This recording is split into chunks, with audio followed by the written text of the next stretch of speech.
He wanted to make money, but washing dishes only earned him a penny per plate, at best $5 a day. Meanwhile, across the street in the bar, rich folks could blow $300 just picking up a girl for the night. That was the brutal gap in reality.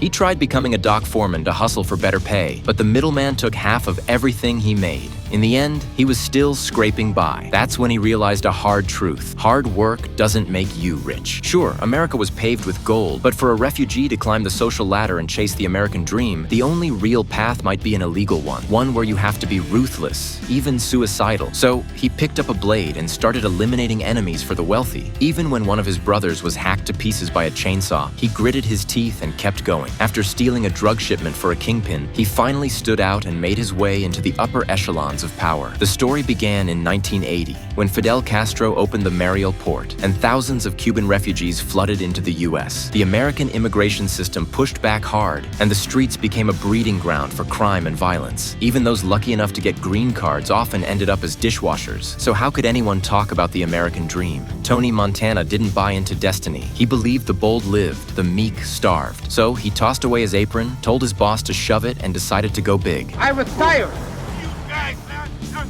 Close the shop, man! He took a job from a middleman, deliver a briefcase full of cash, and pick up drugs from a crew of ruthless Colombians. But it was a double cross from the start. The Colombians just wanted the money and never planned to deliver.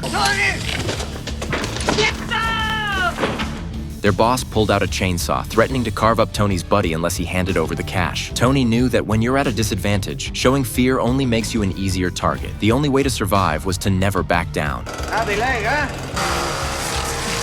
Downstairs, his partner Manny sensed something was wrong and stormed in with guns blazing. In the chaos, Tony grabbed a gun and took out the enemy. Even as the Colombian boss tried to flee into the crowded daylight, Tony shot him dead in public. He didn't care who was watching. Those 2 shots were for his fallen brother. And just like that, Tony kept the money and stole the drugs. But he had no intention of handing them over to the middleman or keeping the cash earned by a brother's death. Instead, he and Manny went straight to Miami's top drug lord. In Tony's world, you rise by who you know and who you kill. He needed a powerful backer. It cost my friend Angel his life. My gift to you.